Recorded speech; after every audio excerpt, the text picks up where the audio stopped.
Sveiki visi, taigi vakar kovo 22 dieną apie 20 val. Lietuvos laiku viso pasaulio žiniasklaida apskriejo žinia, kad Maskvos priemestyje 3 ar 4 ginkluoti vyrai įsiveržė į Krokus prekybos centrą esantį Maskvos priemestyje ir pradėjo šaudyti į visus iš eilės. Iš karto praktiškai visos žiniasklaidos pradėjo trimituoti, kad tai yra dežavu. Dežavu jausmas iš tikrųjų yra, kas buvo 2002 metais šitam Nordost kino teatre. Vėlgi kino teatras, kadangi Krokus yra kaip ir teatras, kino salė ar dar kažkas, tai ten tokie koncertų rūmai. Ir automatiškai pradėjo visi rašyti, kad tai bus dar viena provokacija. Apie tai buvo įspėjus Amerikos žvalgyba, apie tai buvo įspėję ir Jungtinės karalystės, tai ir Anglijos spectarnybos, kad yra ruošiamas teroro aktas ir po jo bus apkaltinta Ukraina. Jeigu pasižiūrėti, kas buvo anksčiau, tai buvo po Nordosto, kuris įvyko 2002 metais spalio 23 dieną ir po to buvo visiškai nušluota Čečėnija, perimta valdžia ir į valdžią atėjo dabartinis jos valdovas, nežinau kaip ten jis reiškia, kas jis yra ten, legendinio čečėnų vado sūnus, kuris tapo visiškai parankiniu ir tai buvo pretekstas ir priežastis tiesiog subombarduoti visą Čečėniją. Vienas Rusijos oligarchas iš karto įspėjo, po valandas, po 2 išreiškė tokį dalyką. Duodam 48 valandas ukrainiečiams palikti miestus, nes prasidės žiaurus bombardavimas. Tai jau kažkur matyta, kažkur girdėta ir labai panašu, kad tai yra Rusijos spectarnybų darbas, kad kažką pradėti Ukrainoje. Ta pačia diena Rusijos pakalikas Peskovas praneša, kad tai jau nebėra speciali karinė operacija, o yra karas. Ir vakare iš karto nutinka toks dalykas, sutapimas ar ne, bet kažkaip per daug sutapimų Rusijoje. Tada pradėjus jau žiūrėti, kas visai nesenai, nužudymas žymaus žurnalisto ir aktyvisto. Vilniuje užpuolamas aktyvisto pavaduotojas, kaip čia išsireiškus, ir dabar vos tik tai prasidėjus kažkokiom kalbom apie mobilizaciją ir apie pasikeitimą pačios terminologijos iš specialios operacijos į karą, vakare nutinka taip.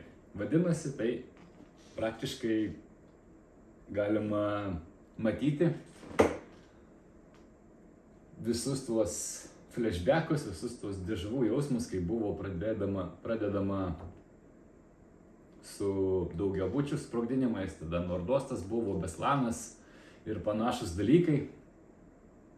Ir už viso to visur stovėjo saugumo tarnybos, kurios šiandien ryte pranešė, kad tai yra Ukrainos specpajėgų darbas, kadangi yra kažkokių sąsajų, nors sąsajos yra tokios, kad užpuolikai, tadžikai, kurie esą planavo kirsti Rusijos-Ukrainos sieną, nors iki sienos labai toli, ir ketino prisijungti prie Ukrainos pajėgų. Ar tai yra tikroji priežastis?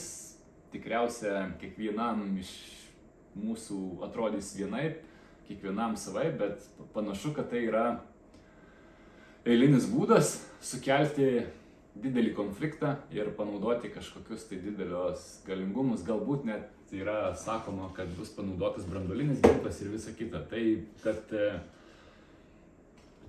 48 valandos pasibaigs sekmadienį vakare, tiksliau pirmadienį ir greičiausia bus duodamas labai didelis smūgis, galbūt paskelbiama visuotinė mobilizacija, kadangi Rusijos žmonės ir tie, kurie siunčiami į spec operaciją vadinamą, yra ne begaliniai, tikriausiai trūksta resursų ir taip bus padaroma toks dalykas, kad užpuolė Ukrainą ir reikia gintis, mūsų puola, visą kitą. Kai bus iš tikrųjų, pamatysim jau neužilgo, jau praėjo daugiau kaip 12 valandų, jau prasideda visokie oficialūs pranešimai, amerikiečiai automatiškai pranešė, kad su Ukraina tai apskritai nėra susiję, Rusijos pusė praneša, kad tai yra Ukrainos spec pajėgų darbas, ukrainiečiai savo ruožtų sako, kad jie šitam dalykė nedalyvavo ir iš tikrųjų tai yra labai įdomus dalykas, įdomus toks užpuolimas. 5 žmonės atvažiavo su mašina, ar 4 ar 5 ten įvairiai. Video matosi 4, bet rašo, kad 5, kad kitur 20, kitur 11, ten atvažiavo su kažkokiu baltu Renuške,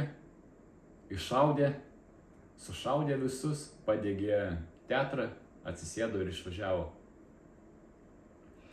Yra rašoma, kad jau yra sulaikyti įtariamieji, visi jie tadžikai, visi jie yra ten susiję su Ukrainos spec pajėgom, bet tai tikriausiai yra labai gerai suplanuota operacija ir jie atrodo kaip beprotiškai gerai išvažiuot žmonėm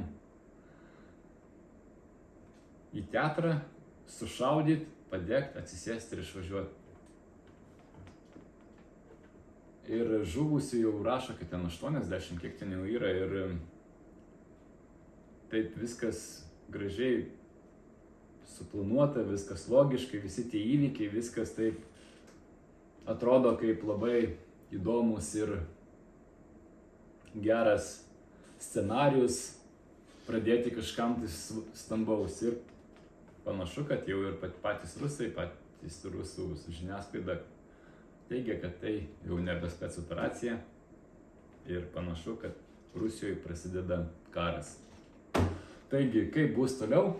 Žiūrėsim, sekime žiniasklaidą, sekime viską, kas vyksta, kaip tai pasisuks ir linkiu visiems gražaus artėjančių Velykų savaitgalio ir iki.